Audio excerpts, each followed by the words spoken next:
கர்த்தர் எல்லாவற்றையும் நமக்கு பரிபூர்ணப்படுத்த போகிறார். ஆண்டவர் இதுவரைக்கும் அரை குறையாக இருக்கும் காரியங்களை எல்லாம் முழுமையாக இந்த நாளிலிருந்து பூர்ணப்படுத்த போகிறார். இந்த நாளிலும் வர வேண்டியவைகள் ஒவ்வொன்றும் அடித்து பிறண்டு உங்களை தேடி வரும்படியாக ஆண்டவர் செய்வார்.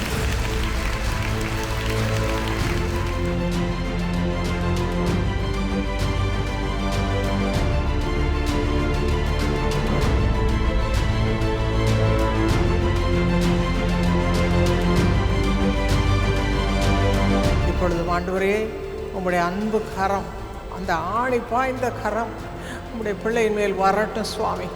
நாங்கள் எல்லாரும் ஒரு மனதோடு உம்முடைய மகனுக்காக, மகள் ஜாய்ஸ்க்காக ஜெபிக்கிறோம்ப்பா. இன்னும் என்னென்ன காரியங்களை செய்ய சித்தமாக இருக்கிறீரோ உம்முடைய நாமத்தை உம்முடைய பிள்ளைகளுடைய காரியங்கள் மூலமாக மகிமைப்படுத்திக் கொள்வீராக. ஷில்பாட்ட நான் காரில் போகும்போது தான் நீ பேசி ஆண்டவர் இருதயத்தில் போடுறத நீயும் சொல்லி வாழ்த்துனா நல்லாயிருக்கும் அப்படின்னு சொல்லி சொன்னேன். கொஞ்சம் டைம் தான் கொடுத்தேன். ஆனால் பாருங்கள், கரெக்டாக அவள் சொன்ன ஒவ்வொரு காரியத்தையும் தான் ஆண்டவர் எனக்கும் செய்வதாக வெளிப்படுத்தினார். ஒவ்வொரு காரியத்தையும் இதை தான் செய்ய போகிறேன்.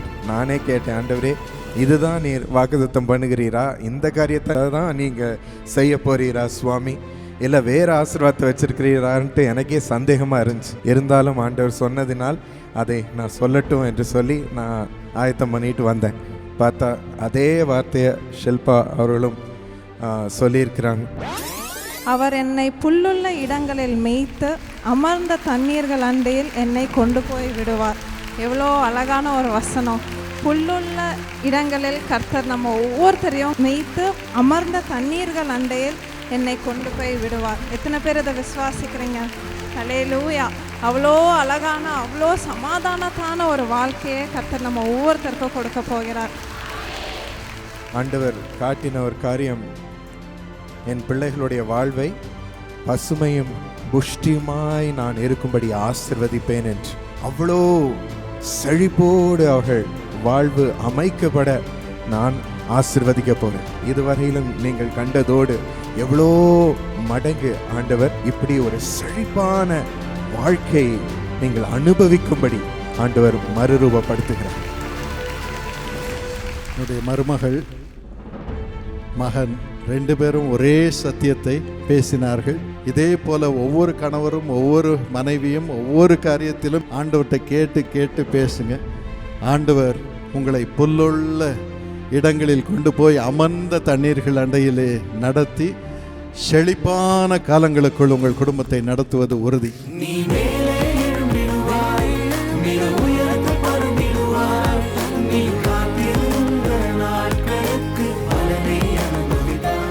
நான் கீழே விழுந்து 6 மாசமா கால் நடக்க முடியாம தான் ஊழியத்துக்கு வந்துட்டு இருந்தேன். அது எவ்வளவோ ட்ரீட்மெண்ட் பண்ணி அந்த வலி போகவே இல்லை. அப்போ பிரதர் வந்து நேசமணி உங்களை ஆண்டவர் தொட்டு இப்பொழுது சுகமாக்கினதை உணரவில்லையா? கர்த்தருக்கு நன்றி சொல்லுங்கள். அவருடைய வல்லமை இறங்குகிறது. பெயர் சொல்லி அழைச்சி சுகமாக்கிட்டார். பாருங்க எவ்வளவு சிரிச்ச முகமா சொல்றாங்க. ஆண்டவர் தொட்டு கொண்டு கரந்தட்டி ஆண்டவருக்கு நன்றி சொல்லுங்க. நம்ம ஆண்டவர்கிட்ட வரும்போது அவர் நம்மை வெறுமையாக அனுப்பவே மாட்டார். நம்மை திருப்தியாக மனதார ஆசீர்வதிக்கிறார், மனதார ஆசீர்வதிக்கிறார். அதனால் நீங்கள் சந்தேகமே படாதீங்க. என்ன வேண்டுதலோடு நீங்கள் வந்தீங்களோ அத்தனையும் ஆண்டவர் கொடுத்து கட்டாயம் உங்களை அனுப்புவார். ஹல்லேலூயா.